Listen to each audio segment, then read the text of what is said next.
Hi students, this is Mr. Yao. In previous lessons, we have learned about projectile motion using quadratic functions. Now, starting in this lesson, we are going to explore more different kinds of quadratic story problems. In this lesson, we're going to cover two different types. And the first type are example 1 and 2. They're about numbers. One thing before we start example 1 I do want to mention is, even though sometimes you see the question asking for two different things, or while you're reading the question you feel like there are two different things you have to set up, we can't exactly use two variables. Because if we have two variables in one equation, we can't exactly find one answer. So for all of these questions, you are going to have to decide which one you want to use as one variable, most likely an x, and then you have to use the x to present the other item or variable so that you can actually have one variable in the whole question to set up a quadratic equation so that we can actually solve it. So, example 1. The product of two positive numbers is 351.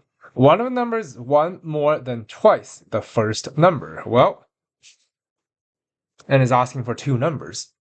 Clearly, you can't set them as x and y, so we're going to just set our first number to be x, because it seems the second number is built upon that. So let's say x is our first number.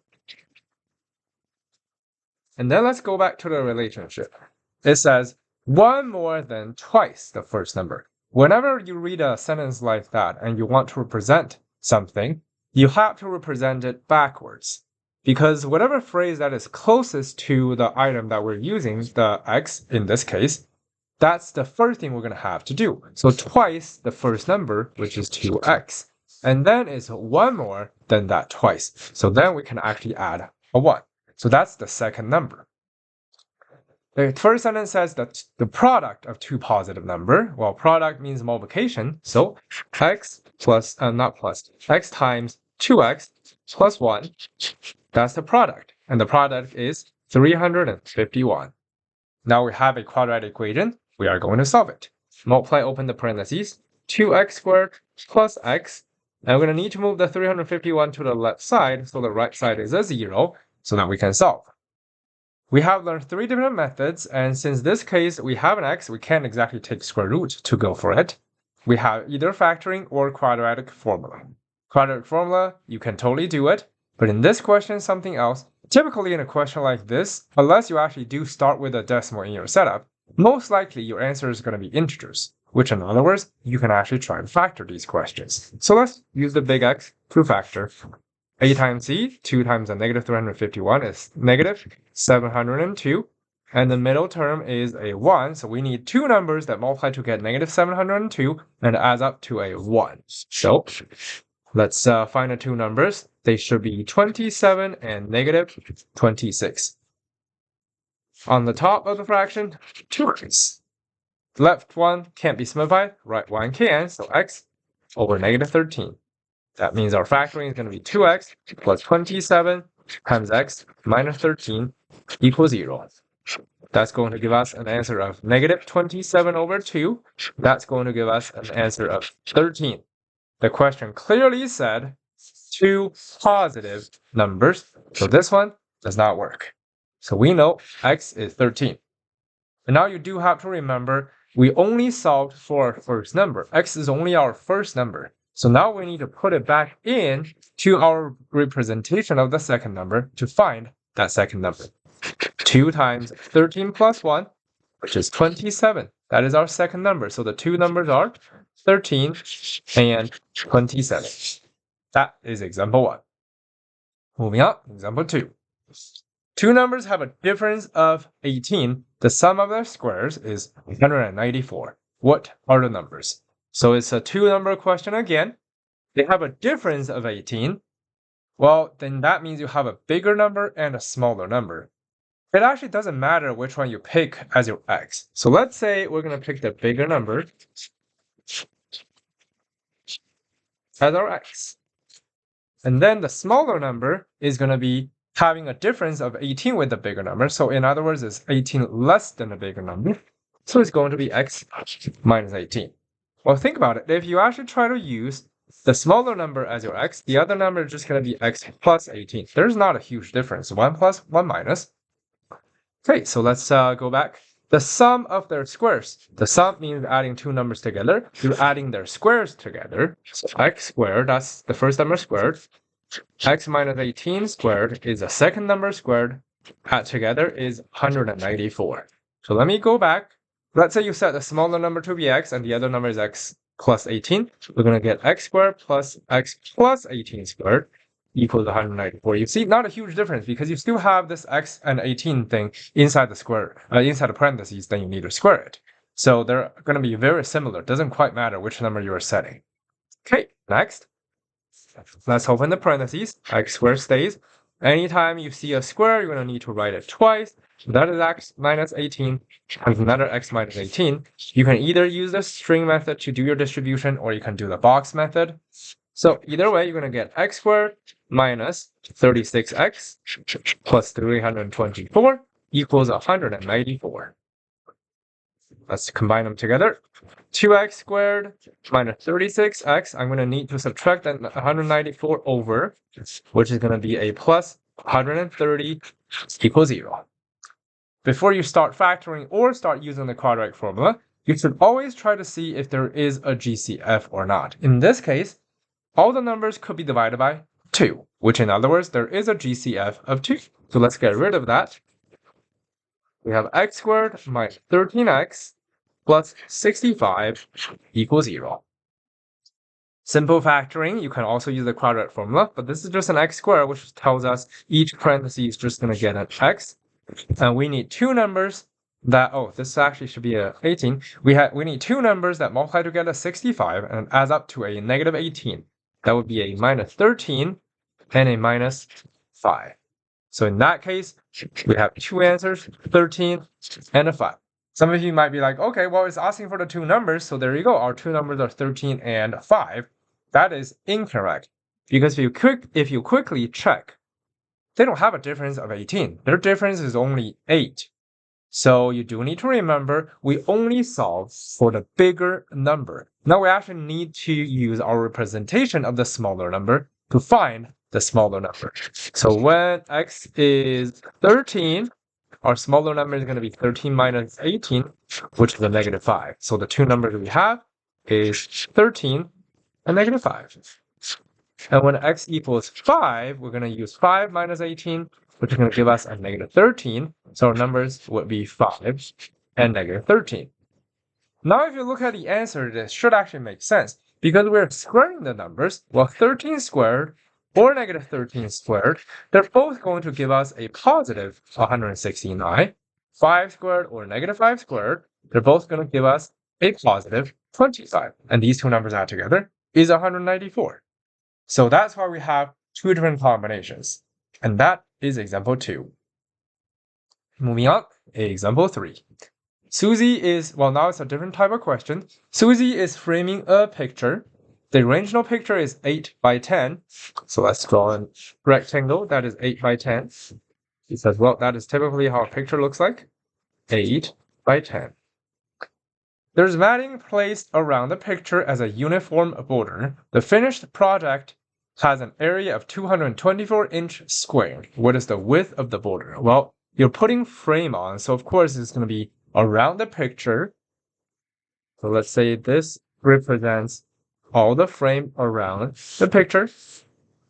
It did say uniform border, and is actually asking for the width of the border. So we're going to use letter W to represent the width.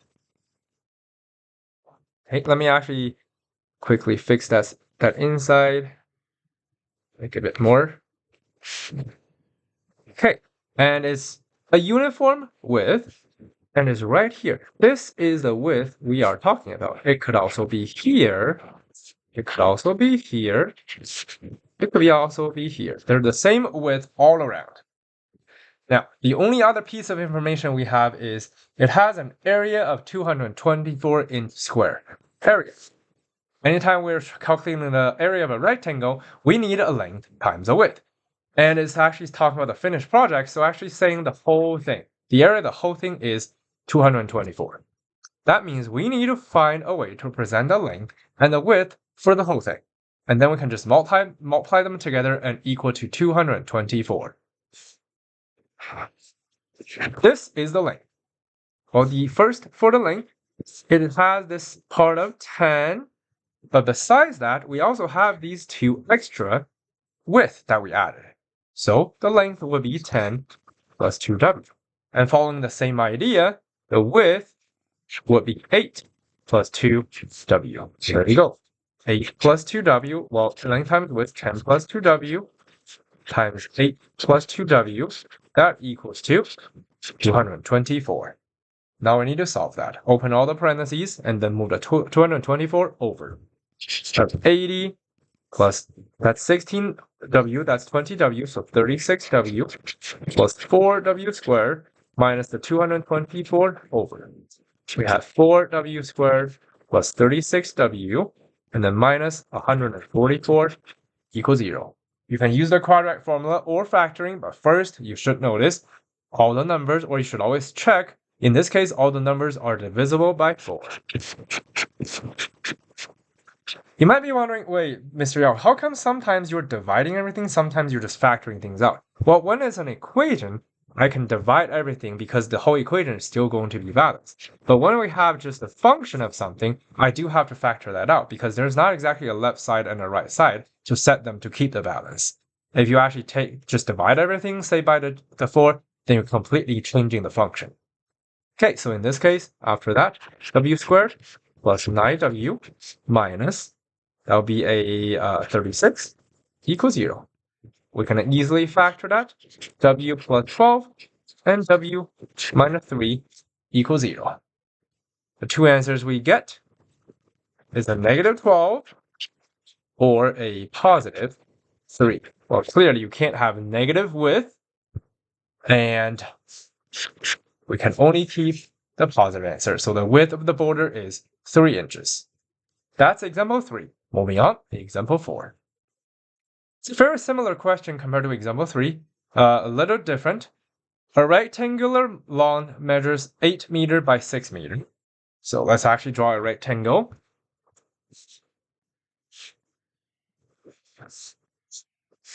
Eight by 6. Oh, that's actually the shorter side. 8 by 6. Okay. And then, so I actually need to draw it a bit bigger, just because this question is a bit different. Okay, it's 8 meters by 6 meters. Okay, the homeowner mows a street of uniform width around the lawn. Well, here's where it's a bit different. For the previous question, we're actually generating the frame around the picture, so it's actually outside the rectangle. Well, in this case, if you're mowing a lawn, well, it doesn't make sense if you are extending out. Then you're just actually mowing the pavement. That wouldn't make any sense. So in this case, when we actually mow the lawns, it's actually mowing inwards. So there you go. This is the actual setup for this question. You're mowing a uniform width inward. And that would be our W. That would be our W. That would be our W. And that would be our W again, because the question is asking for the width. W represents our width. And next, if 40% of the lawn remains unmowed, well, this is the portion that hasn't been done. This is the portion that has not been mowed. And it's saying that is 40% of the whole thing. That means we need to actually present that area. Well, even if, let's say the question says 40% is mowed. Well, you still need to find the unmowed portion, which is 60% unmowed. Just because finding the mowed section, which is this, like, not exactly a donut shape, but kind of similar, just in a rectangle shape, we can't exactly do anything about it. The area for that is going to be a bit harder to find. So we're always going to depend on this inner rectangle to find it, to be able to easily set up our equation. So that means we need to represent the area of the inside rectangle. Well, since this time we're going inward, we're not exactly adding 2w, but if this whole thing is 8, we're actually getting rid of the extra w's. So the inside, this part is actually 8 minus 2w, and the width would be 6 minus 2w. So that's how we're going to multiply them. So 8 minus 2w times 6 minus 2w. Now, that is not equal to 48. It actually equals 40% of the lawn. The whole thing, the area is 48. So we need to use 48 multiplied by 40%. So it equals 48 times 40%. Remember, the left side, we have to represent the part that we didn't mow, that is undone. So we're always going to have to find that part that is unmowed. If the question says, oh, 40% is mowed, we still need to find the 60%, then it will be 48 times 60%. Okay, now here's our quadratic equation. Let's solve it. Let's multiply everything open on the left side, 48. That's negative 12, that's a negative 16. Together is minus 28w, then plus 4w squared. 48 times 40% is 19.2. So we're going to need to subtract that to the left side. Okay, we have 4w squared minus 28w. 48 minus 19.8 is 20.2 equals 0. Oh, actually 28.8, not 2. There you go. Before you start doing your quadratic formula, you should be able to notice all the numbers are divisible by 4. So we're going to actually make our numbers a bit smaller. W squared minus 7w plus 7.2 equals 0. Now let's use our quadratic formula. W equals negative b, so b is already negative 7, so negative that is going to be a positive 7, plus minus inside the square root is negative 7 squared minus 4 times 1 times 7.2. All over 2, our a is 1. There you go. So that's 7 plus minus. Inside that is a 49 minus a 28.8. So it's actually going to be 20.2 inside the square root. All over 2. You can type in your calculator. You should get 2 separate answers. One of them is a 5.75 meter, and the other is a 1.25 meter. Well, they're both positive, but doesn't mean they will both work. Now it's time for us to actually do a bit checking, because we need to have this area in the middle left over. That is not done. So let's check. We're going to need to check the width or the length for the middle part. Let's say if w is actually 5.75. 6 minus 2 times 5.75. That would be 6 minus a 11.5. That is negative 5.5. Well, there's no way the width is a negative number. So that does not make any sense. So this answer wouldn't work. As for the other one, 6 minus 2 times 1.25. It's 6 minus 2.5. We still have 3.5 left in the middle. So clearly, that would be our answer. So the width is actually 1.25 meters. That is example 4, and that is everything for 4.14a lesson. Thank you.